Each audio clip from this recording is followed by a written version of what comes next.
Bismillahirrahmanirrahim. Alhamdulillahirabbil alamin hamdan yuwafi ni'amahu wa yukafi mazidah. Ya Rabbana lakal hamdu kama yanbaghi li jalali wajhikal karim wa 'azimi sultanik. Allahumma iftah alaina hikmataka wa anshur alaina min khaza'ini rahmatika ya arhamar rahimin. Rabbi shrah li sadri wa yassir li amri wahlul 'uqdatam min lisani yafqahu qawli.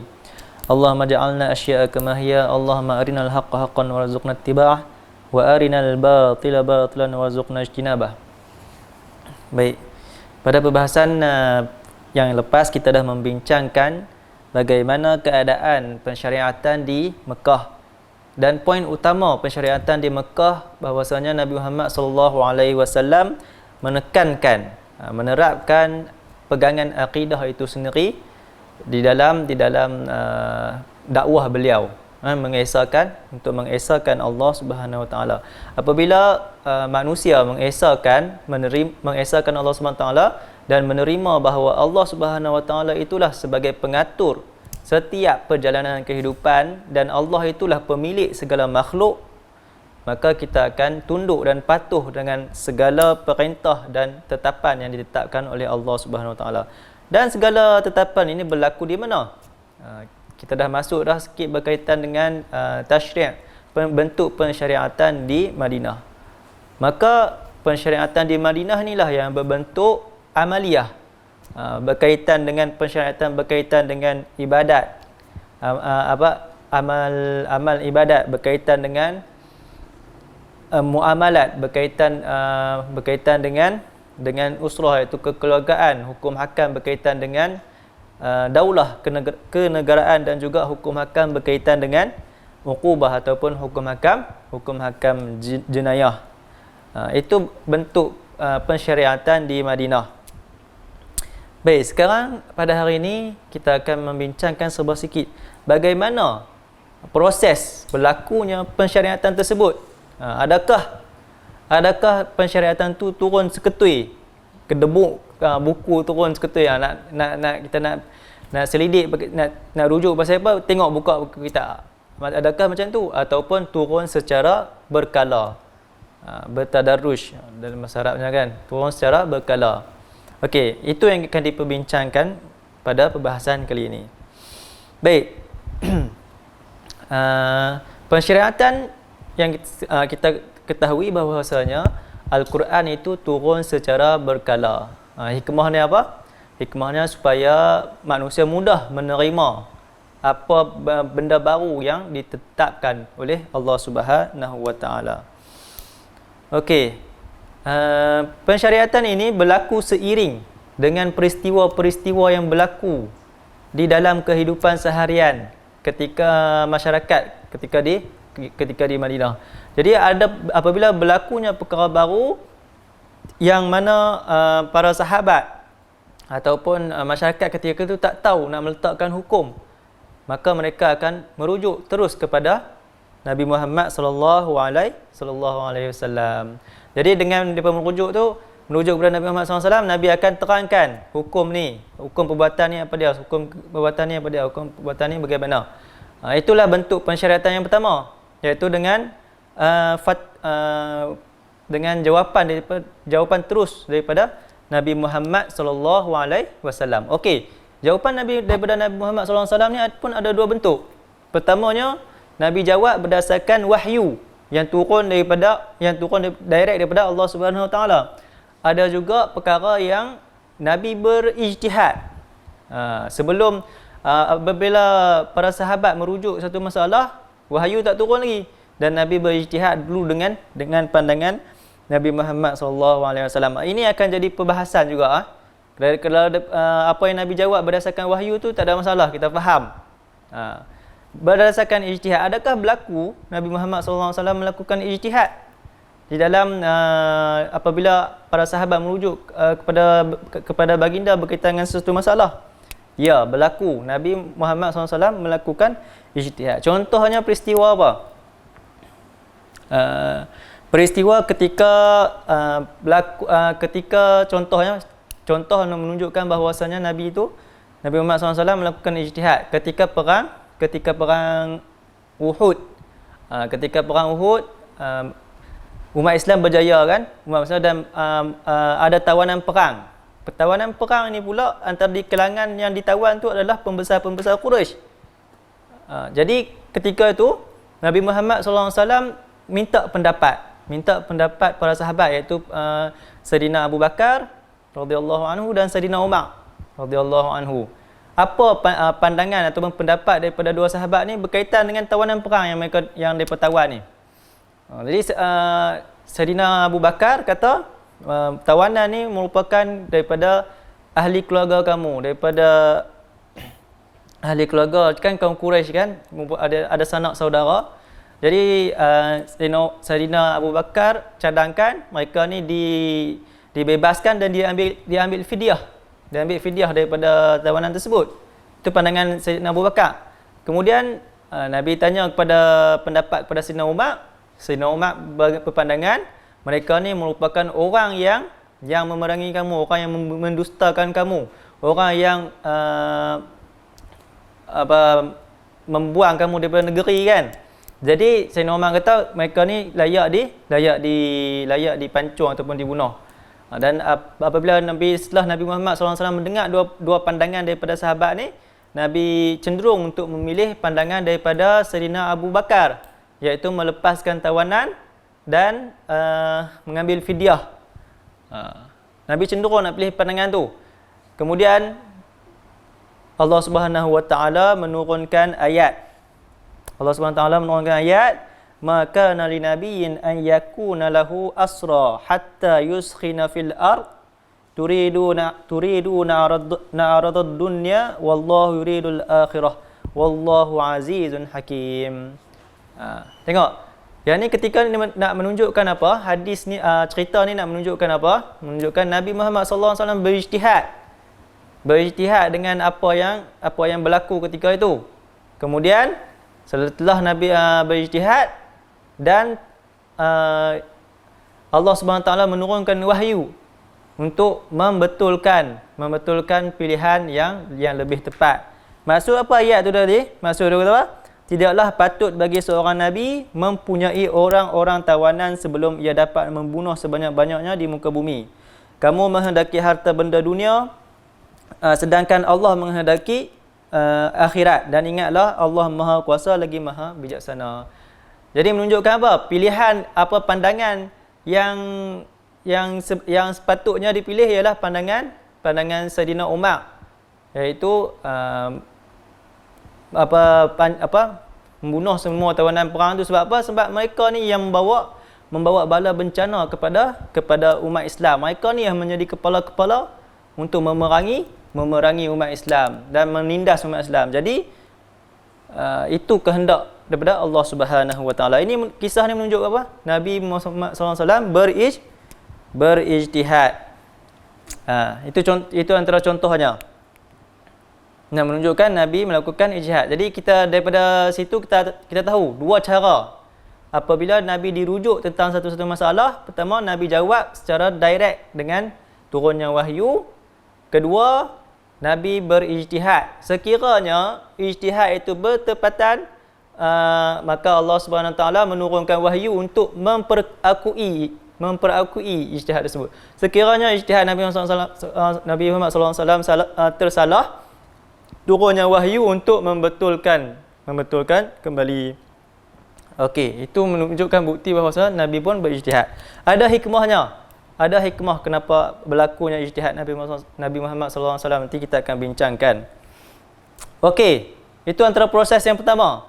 Proses yang kedua, proses penurunan. Kita tahu kan, dalam satu proses mesti adanya orang, benda yang nak memproses tu. Jadi para sahabat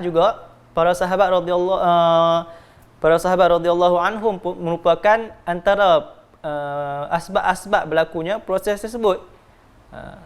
Dan timbul persoalan, adakah para sahabat berijtihad ketika hayatnya Rasulullah SAW, ketika hidupnya Nabi Muhammad?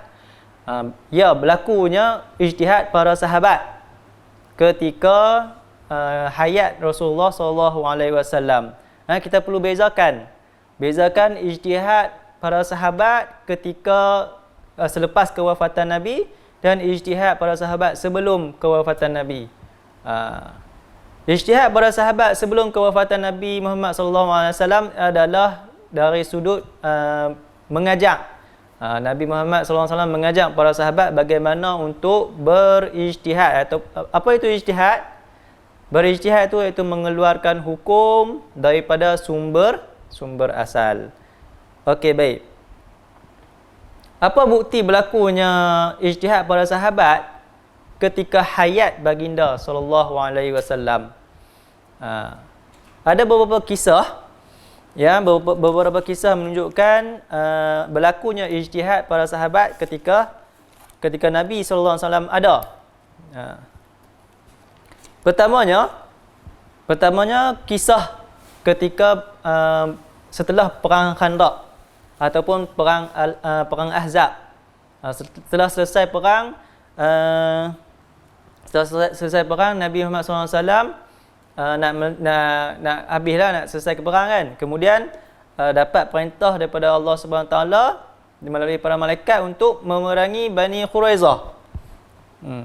Kemudian Nabi angkat balik senjata untuk menuju ke Bani Quraizah, dan Nabi Muhammad SAW bersabda kepada para sahabat, la yusalliyanna ahadun asra illa fi Bani Quraizah. Jangan seorang pun sembahyang seseorang pun sembahyang di Bani Asar melainkan di Bani Quraizah. Okey, daripada hadis tu ada dua sahabat memahami dengan dua pandangan. Pertamanya ada yang para sahabat memahami bahawasanya jangan sembahyang asar melainkan ketika sampai di Bani Quraizah. Mereka memahami zahir ayat tu, zahir hadis ataupun arahan daripada Nabi Muhammad SAW. Ada golongan lain yang mereka faham apa yang dimaksudkan daripada hadis Nabi Muhammad SAW itu adalah supaya bersegera, cepat untuk sampai, laksanakan satu benda supaya cepat sampai ke Bani Quraizah. Jadi golongan yang kedua ni mereka sembahyang ketika masuk waktu asar. Untuk apa? Dan untuk bersegera. Jadi ada dua perbezaan pandangan di kalangan sahabat. Apabila berlaku perkara tersebut, mereka mengadu perkara ni kepada Nabi Muhammad SAW. Dan Nabi Muhammad SAW tidak menyalahkan mana-mana pandangan. Ini menunjukkan apa? Ini menunjukkan berlakunya ijtihad para sahabat ketika hayat Nabi Muhammad SAW. Itu contoh yang pertama. Contoh yang kedua nak menunjukkan bahawasanya para sahabat juga berijtihad ketika Nabi Muhammad SAW hidup, iaitu ketika pengutusan. Nabi mengutuskan Muaz bin Jabal ke Yaman. Sebelum Nabi Muhammad mengutuskan Muaz bin Jabal, Nabi Muhammad SAW tanya, dengan apa yang akan Muaz akan gunakan untuk berijtihad ataupun mengeluarkan hukum? Maka Muaz menjawab dengan Al-Quran pertamanya. Kemudian Nabi jawab, kalau tak ada Al-Quran, dengan apa? Muaz menjawab dengan hadis Nabi Muhammad SAW. Okey. Kalau tak ada dalam Al-Quran, tak ada dengan dalam hadis, tak ada dalam Al-Quran, tak ada dalam hadis, apa yang Muaz bin Jabal akan gunakan? Dengan pendapatnya yang dengan menggunakan pendapatnya. Pendapatnya maksudnya dengan pendapat yang berdasarkan Al-Quran dan Sunnah lah. Kemudian Nabi Muhammad SAW menepuk dada Muaz bin Jabal, maka Nabi mengakui apa yang dikatakan oleh Muaz bin Jabal. Itu dua contoh peristiwa yang menunjukkan bahawasanya para sahabat melakukan ijtihad ketika hayat Nabi Muhammad SAW. Apa yang membezakannya? Yang membezakan pada zaman Nabi Muhammad SAW dan membezakan pada zaman selepas kewafatan baginda. Perkara yang membezakan adalah ijtihad para sahabat ketika ketika hayat Nabi, mereka akan merujuk kembali kepada Rasulullah. Adakah betul apa yang mereka lakukan ini? Sekiranya betul, Nabi akan mengiyakan. Sekiranya salah, Nabi akan memperbetulkan kembali kesilapan tersebut. Begitu bentuk ijtihad ataupun bentuk pensyariatan di Madinah. ketika hayat Nabi Muhammad sallallahu alaihi wasallam. Kita dapat dah dua tu. Okey. Selesai dekat situ. Apa hikmah? Apa hikmah berlakunya ijtihad Nabi dan juga ijtihad para sahabat ketika ijtihad para sahabat? Ada hikmah. Nabi Muhammad sallallahu alaihi wasallam, hikmah yang pertama, Nabi berijtihad dan berlaku kesalahan.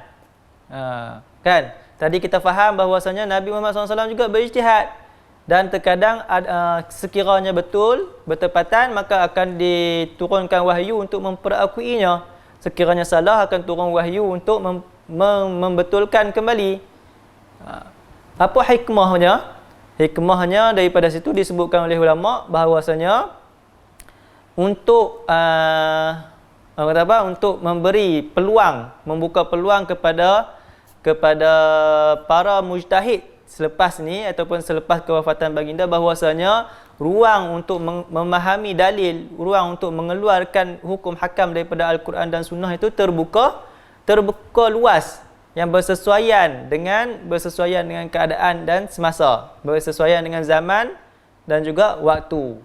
Supaya apa? Supaya para ijtihad, para mujtahid ni tidak takut melakukan ijtihad. Itu hikmah Nabi Muhammad SAW juga melakukan ijtihad.